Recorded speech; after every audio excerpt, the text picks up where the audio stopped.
दोस्तों, हम हैकिंग से बचना चाहते हैं, इंटरनेट फ्रॉड से बचना चाहते हैं, हम वायरस से बचना चाहते हैं और हम हमारी इन्फॉर्मेशन और हम हमारे कॉन्टैक्ट को जो है सिक्योर रखना चाहते हैं। लेकिन क्या आपको मालूम है, आप खुद आगे से रह के सामने को दावत दे के आ रहे हैं कि लो भाई, ये मेरा नंबर है, ये मेरा नाम है, ये मेरा ईमेल एड्रेस है, ये आप अपने पास रखो, जो करना है करो। जी हाँ दोस्तों, मैं मजाक नहीं कर रहा हूँ। आप कुछ जाने अनजाने में कुछ ऐसे ही कर रहे हैं कि आप अपनी सारी इन्फॉर्मेशन सामने को देकर आ रहे हैं और उस इन्फॉर्मेशन से सामला जो है आपके मोबाइल में, आपके कंप्यूटर में कुछ भी कर सकता है। तो दोस्तों, वीडियो को एंड तक देखते रहिए। मैं आज आपको इसी बारे में बताऊंगा कि आप ये सब चीज़ें कैसे कर रहे हैं और आप इन सब से छुटकारा कैसे पा सकते हैं।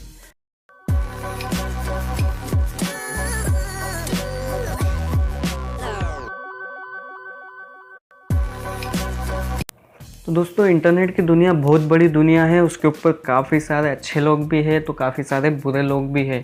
कुछ अच्छी साइड भी है तो कुछ फ्रॉड साइड भी है। तो दोस्तों, इतने सारे लोगों में और इतनी सारी साइडों में पहचानना बहुत ही मुश्किल हो जाता है कि कौन गलत है और कौन सही है, क्योंकि किसी के माथे पर तो लिखा नहीं होता कि मैं चोर हूँ। तो दोस्तों, आपको खुद से पता करना होगा कि येस, दिस इज़ फ्रॉड और दिस इज़ रियल और दिस इज़ फेक। तो दोस्तों, आप में से कई लोगों के साथ ऐसा हुआ होगा कि आप कई वेबसाइट पर विज़िट करते हैं। उस वेबसाइट पर जाने के बाद में अगर उस वेबसाइट के आप कोई एक्स्ट्रा फीचर्स यूज़ करना चाहते हैं तो आपको वहाँ पर एक रजिस्टर्ड फॉर्म फिलअप करना होता है, जैसे कि आप मेरे स्क्रीन पर देख सकते हैं। तो इस फॉर्म के अंदर आपको जैसे कि आपका फॉर्म में नंबर देना होता है, आपका नाम देना होता है, आपका ईमेल एड्रेस फिलअप करना होता है और ये सारी इन्फॉर्मेशन जो है आप देने के बाद में रजिस्टर्ड करते हैं। और रजिस्टर्ड करने के बाद में आप कुछ देर के लिए उस साइट को यूज़ करते हैं और फिर उस साइट से बाहर आ जाते हैं। अब बाहर आने के बाद में आप जब उस साइट को छोड़ दिया, आपने उससे बाहर आ गए, तब भी आपकी सारी इन्फॉर्मेशन उस साइट के पास सेव है। तो दोस्तों, काफ़ी सारे लोग तो ऐसे भी हैं कि जिनको तो यही पता नहीं होता कि मैंने अभी तक कितनी जगह पर, कई जगह पर अपनी आईडी से, अपने नंबर से मैंने कहाँ कहाँ पर जो है रजिस्टर्ड किया हुआ है और कौन कौन सी वेबसाइट और साइट जो है मेरे नंबर से रजिस्टर्ड है, मेरे ईमेल से रजिस्टर्ड है। तो दोस्तों, इन सब के बारे में जानने के लिए मैंने एक वेबसाइट का पता किया है, जिस वेबसाइट के ज़रिए आप ये पता कर सकते हैं कि आपने कितनी सारी वेबसाइटों पर या कितनी सारी साइट्स पर अपने ईमेल एड्रेस से, अपने फ़ोन नंबर से रजिस्टर्ड किया हुआ है और कौन कौन सी वेबसाइट्स आप यूज़ कर रहे हैं और कौन कौन सी आप यूज़ नहीं कर रहे हैं और उन पर से अपनी इन्फॉर्मेशन आप कैसे हटा सकते हैं। तो चलिए दोस्तों, हम देख लेते हैं कि हम ये सब कैसे कर सकते हैं।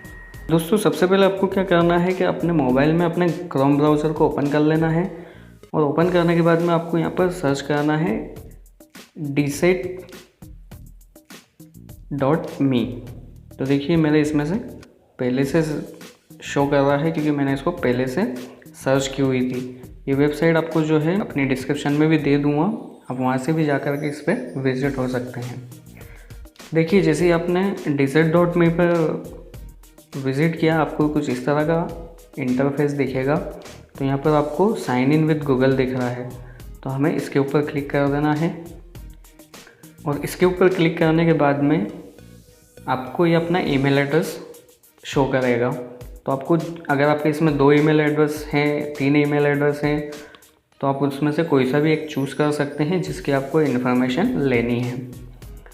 तो चलिए, मैंने जो है अपने एक ईमेल से जो है इसको चूज़ कर लिया। ये थोड़ा सिक्योर है, इसलिए मैंने ईमेल के बारे में आपको बताया नहीं। तो अब देखिए, अब जैसे ही अपने ईमेल के ऊपर क्लिक करके आप इस तरह के इंटरफेस पर आ जाएंगे। अब यहाँ पर आप देख सकते हैं 53 अवेटिंग डिसीजन। तो अब यहाँ पर देख सकते हैं आप, मैंने 53 वेबसाइट पर जो है अपनी ईमेल एड्रेस से रजिस्टर्ड किया हुआ है। अब मुझे तो यही पता नहीं है कि ये जो है mobijin.com है, microsoft.com है, jollychicks.com है, इन पर मैंने कब जो है साइन अप किया था या रजिस्ट्रेशन किया था। तो अब देखिए, अभी यहाँ पर आपको बता रहा है जो पिन वाला ऑप्शन है, इस पिन वाले ऑप्शन से ये होगा कि आप इसमें से सिलेक्ट कर सकते हैं कि आपको कौन कौन से डिलीट करना है।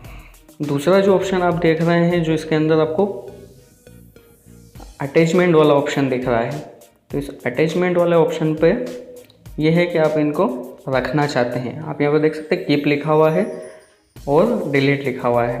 तो देखिए अब मेरे को ये वाली जो वेबसाइट है मुझे ये नहीं रखनी है। देखिए डिलीट क्वेरी में आ गई है। अब डिलीट क्वेरी में चलिए, अब मैं इसको यहाँ से डिलीट कर सकता हूँ। तो ऐसे ही मैं एक वेबसाइट और ले लेता हूँ, जैसे कि माइक्रोसॉफ्ट।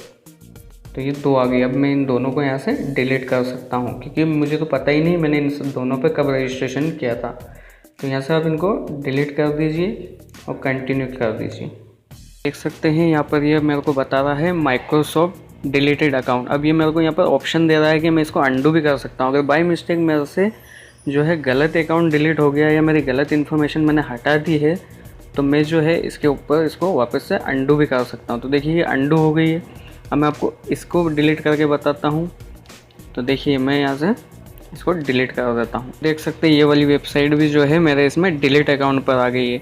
अब मैं चाहूँ तो इसको भी जो है अंडू कर सकता हूँ। तो ऐसे करके दोस्तों आप जो है किसी भी साइट से अपनी इन्फॉर्मेशन हटा सकते हैं। तो चलिए मैं अभी जॉली चिक्स पे से भी हटा देता हूँ। तो देखिए जॉली चिक्स आ गया। मैं इस पर डिलीट पर क्लिक कर देता हूँ। तो देख सकते हैं दोस्तों आप जॉली चिक्स भी जो है मेरे इसमें डिलीट हो चुका है। डिलीटेड अकाउंट आप देख सकते हैं यहाँ पर डिलीटेड अकाउंट आपको दिख रहा है। ऊपर आपको दिख रहा है 51 अवेटिंग डिसीजन, मतलब मेरे इसमें से जो 53 थे उसमें से 2 मैंने डिलीट कर दिए हैं। तो दोस्तों ऐसे करके अगर आप चाहें तो अपनी इन्फॉर्मेशन रख सकते हैं कीप पर क्लिक करके, और अगर आप चाहें तो अपनी इन्फॉर्मेशन हटा सकते हैं, उसको वहाँ से डिलीट कर सकते हैं। तो दोस्तों उम्मीद करता हूँ आपको मेरी इन्फॉर्मेशन यूज़फुल रही होगी। अगर आपको ये वीडियो पसंद आई है तो मेरी वीडियो को लाइक करना ना भूलें, मेरे चैनल को सब्सक्राइब करना ना भूलें और अपने दोस्तों के साथ शेयर ज़रूर करें। तो दोस्तों आज की वीडियो में बस इतना ही था। फिर मिलते हैं नई वीडियो नए अपडेट के साथ। तब तक के लिए जय हिंद।